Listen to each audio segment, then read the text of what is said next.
Hello everyone, welcome to my channel Neetu Mittal.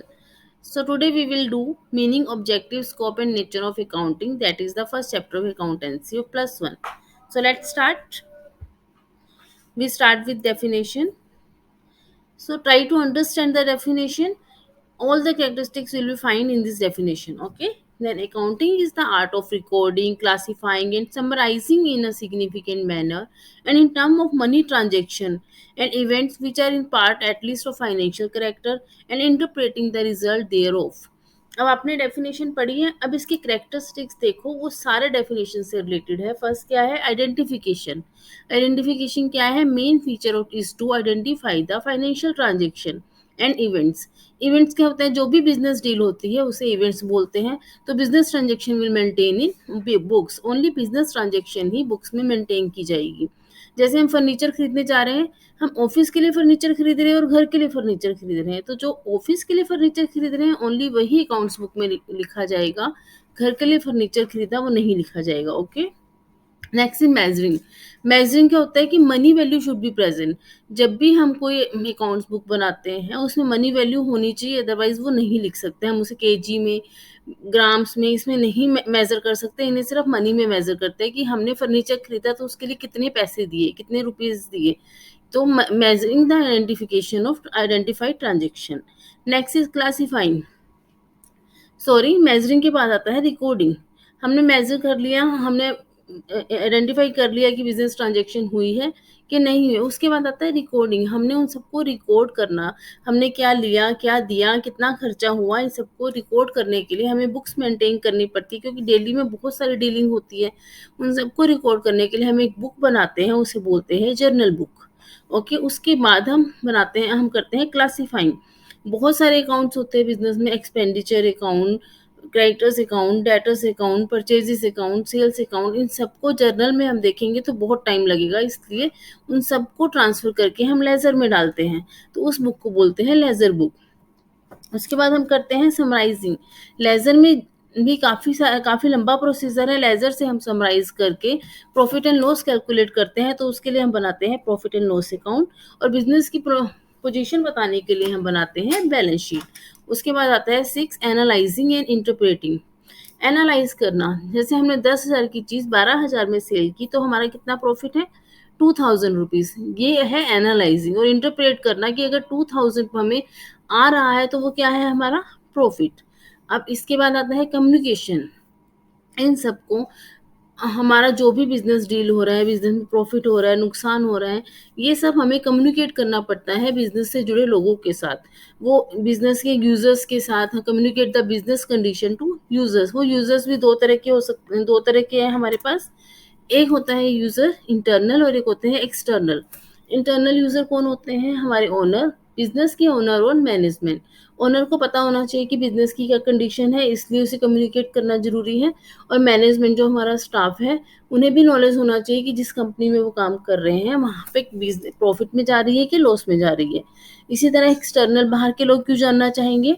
Like investor जो हमारी company में invest कर रहे हैं, उन्हें पता होना चाहिए कि बिजनेस में प्रॉफिट हो रहा है कि लॉस हो रहा है। और क्रेडिटर्स जो हमें पैसे दे रहे हैं, उन्हें पता होना, वो पता करना चाहेंगे कि वो पैसे दे रहे हैं वापस आएगा कि नहीं आएगा। लैंडर्स, एम्प्लॉयज़ बैंकर से लोन लेंगे। तो ये सब एक्सटर्नल यूजर्स और इंटरनल यूजर्स, इनको बिजनेस की कंडीशन बताने के लिए हम सेवंथ प्रोसीजर करते हैं, दैट इज कम्युनिकेशन। तो यहाँ से हम फंक्शन भी हमें क्लियर हो गए, कैरेक्टरिस्टिक्स भी और प्रोसेस भी। क्या है इसकी प्रोसेस? I for identification. इसमें हम आइडेंटिफाई करेंगे ट्रांजेक्शन को कि वो बिजनेस ट्रांजेक्शन है या नहीं है। मेजर की उसमें मनी वैल्यू है कि नहीं है। रिकॉर्डिंग, जर्नल बुक बनाएंगे। क्लासीफाइंग, लेजर बनाएंगे। समराइजिंग, ट्रायल बैलेंस और प्रॉफिट एंड लॉस बनाएंगे। Analyse and interpreting, profit and loss देखेंगे कितना हो रहा है, कैसे हो रहा है और कब हो रहा है। Communicate the business condition to the users. So ये है इसके प्रोसेस, इसे कैरेक्टरिस्टिक्स भी बोल सकते हैं। अब बिजनेस एक छोटा प्रोसेस, अकाउंटिंग एक छोटा प्रोसीजर नहीं है। इसके लिए हमें अलग अलग ब्रांचेस बनानी पड़ती हैं। तो वो ब्रांचेस क्या है? First is financial accounting. Financial accounting की क्या काम होता है? फाइनेंशियल अकाउंटिंग का काम होता है कि वो बताए कि कंपनी में कितना प्रॉफिट है, कितना लॉस है और कंपनी की पोजीशन क्या है। तो to ascertain the profit and loss, and business and position of business हम बनाते हैं profit and loss account and balance sheet.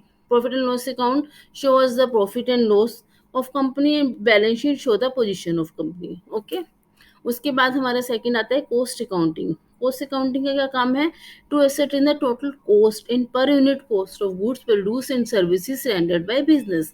कि कंपनी जो भी सर्विसेज दे रही है या जो भी गुड्स प्रोड्यूस कर रही है उसमें कितनी कॉस्ट पड़ रही है, हमें कितने एक्सपेंडिचर हो रहे हैं, हमें कितना रेंट देना पड़ रहा है, सामान रॉ मटेरियल को लाने में कितना खर्चा है, हमारी सैलरी कितनी जा रही है, ये सब इसमें कॉस्ट अकाउंटिंग में आएगा. Management accounting. Management accounting to help the management in decision making. जो मैनेजमेंट अकाउंटिंग है वो हेल्प करता है मैनेजमेंट की डिसीजन मेकिंग में. जैसे रिक्रूटमेंट में या किसको सैलरी दी है, किसकी सैलरी ड्यू है, ये सब बाहर कितना माल कितने पैसे जाने हैं हमारे क्रेडिटर्स के या कितने आने हैं, ये सब मैनेजमेंट अकाउंटिंग के अंडर आता है. Tax accounting branches use for tax purpose.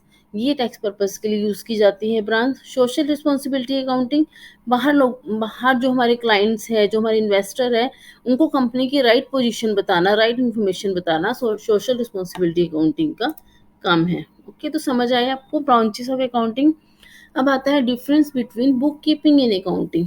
अब बुक कीपिंग तो आपने पढ़ा ही नहीं. बुक कीपिंग क्या है कि कंपनी बड़ी हो या छोटी हो तो बुक वो अपने काम का हिसाब तो रखते ही है कि हमें कितना नुकसान है, हमने कितना खर्चा किया है, हमने किसके कितने देने हैं. तो वो छोटे लेवल पे अपनी बुक कीपिंग स्टार्ट करते हैं, अपना हिसाब किताब स्टार्ट करते हैं. उस हिसाब किताब को हम बोलते हैं बुक कीपिंग. तो बुक कीपिंग क्या है? बुक कीपिंग में सिर्फ 4 प्रोसेस होते हैं: identification, measuring, recording and classifying. उसके आगे के जो प्रोसेस होते हैं वो अकाउंटिंग में होते हैं. उसे बाद में समराइज किया जाता है, एनालाइज किया जाता है और कम्युनिकेट किया जाता है. तो बुक कीपिंग किसका काम है? जूनियर स्टाफ का. और अकाउंटिंग है सीनियर स्टाफ का. बुक कीपिंग प्राइमरी स्टेज है. पहले के 4 काम इसी प्रोसेस इसी में होते हैं. और अकाउंटिंग है सेकेंडरी स्टेज के आगे के काम इसमें होते हैं. बुक कीपिंग रूटीन जॉब है.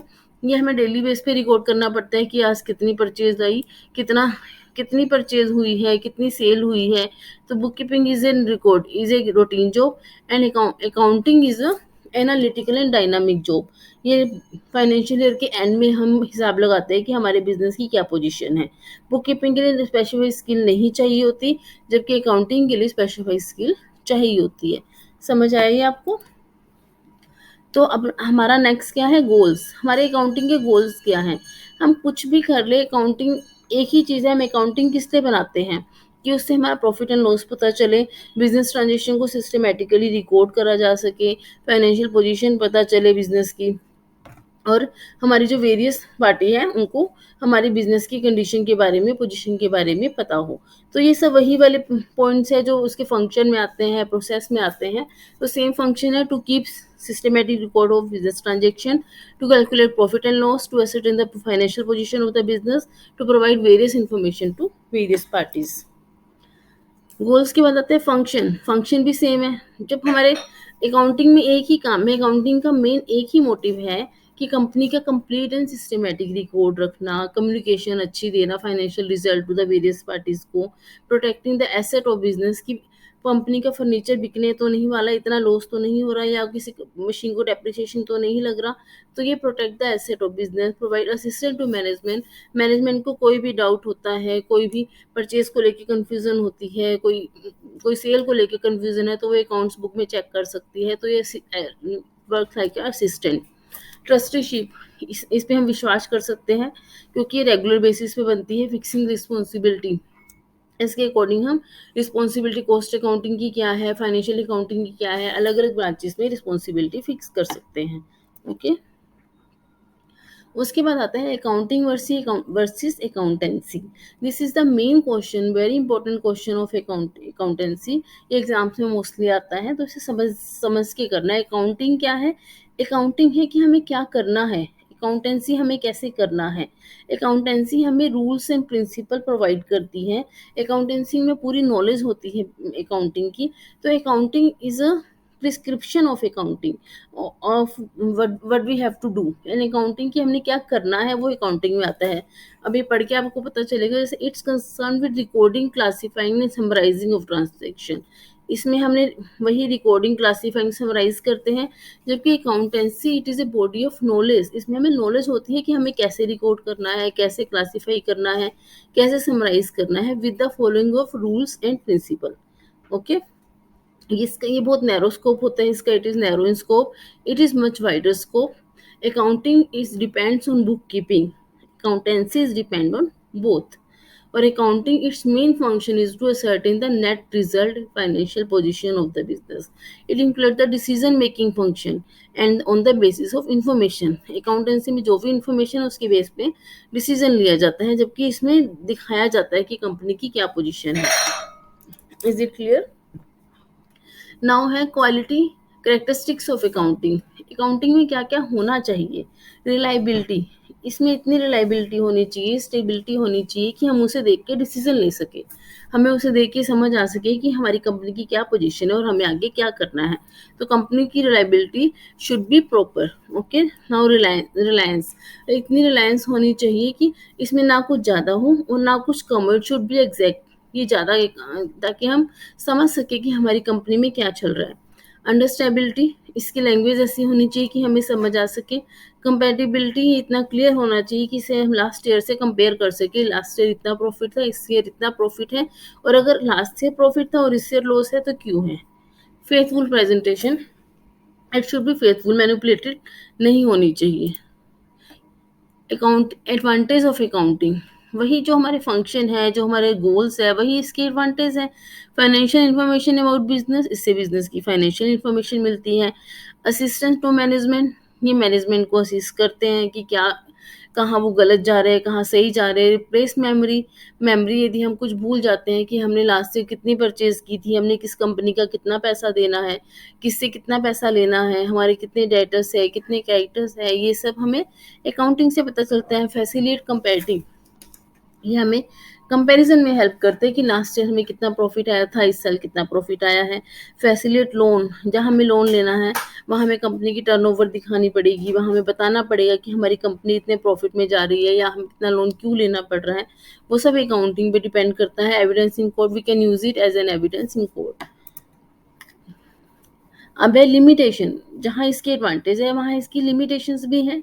वो क्या है? Accounting is not fully exact, ये एग्जैक्ट नहीं होती, क्योंकि हर एक का अपना तरीका है अकाउंटिंग करने का, और कई बार कोई डील ऐसी होती है जो नहीं रिकॉर्ड हो पाती, तो accounting is not fully exact. It ignores price level changes, price कभी बढ़ जाते हैं, कभी कम हो जाते हैं। हम रॉ मटेरियल खरीदते हैं, वो कभी महंगा आता है, कभी सस्ता आता है, तो कई बार it it it will be ignore price level changes. And window dressing, it can be manipulated, हमने इन्वेस्टर्स को दिखाना है हमारी कंपनी में लॉस चल रहा है, लेकिन हमें इन्वेस्टमेंट चाहिए, तो हम कई बार इसे मैनिपुलेट कर देते हैं कि उन्हें प्रॉफिट दिखे, तो विंडो ड्रेसिंग भी हो सकती है। इसमें इसकी लिमिटेशन है। इन्फ्लुएंस बाय पर्सनल जजमेंट, जैसे हमने पढ़ा है accounting is an art, art है तो हर कोई अपनी तरह से करता है, तो ये हर कोई अपने पर्सनल तरीके से करेगा, तो it can be influence by personal judgement. Incomplete information, इसमें जो प्रॉफिट एंड लॉस है वो हर बिजनेस का फाइनेंशियल ईयर के बाद ही पता चलता है। तो हम बीच में हम कैसे पता चलेगा कि हमें प्रॉफिट हो रहा है, लॉस हो रहा है? तो ये इसे कह देते हैं कि इनकम्प्लीट भी है, इसकी इंफॉर्मेशन इनकम्प्लीट भी है। फाइनेंशियल ईयर क्या होता है? फाइनेंशियल ईयर हर साल 1 अप्रैल को शुरू होता है और 31 मार्च को ख़त्म होता है। तो इस फाइनेंशियल ईयर के अंडर जो भी बिजनेस डीलिंग होती है वो सब अकाउंट्स बुक में रिकॉर्ड की जाती है। तो उसके बेस पे हम प्रॉफिट एंड लॉस देखते हैं, तो कई बार हमें इनकम्प्लीट इन्फॉर्मेशन भी मिल सकती है कि मे बी एक महीने प्रॉफिट चल रहा हो, लॉस चल रहा हो, तो अगले महीने प्रॉफिट भी हो जाए। तो इसलिए ये incomplete information and suitable forecasting, इसके बेस पे हम मोस्टली फोरकास्टिंग नहीं कर सकते कि हमें प्रॉफिट होगा या लॉस होगा। हमारा बिजनेस इस चीज़ पे हम फोरकास्ट करके नहीं चल सकते। तो ये है इसकी limitations. Thank you for watching the video. If you like video, then please share and subscribe. And if you have any doubt, please comment in the comment section. Thank you.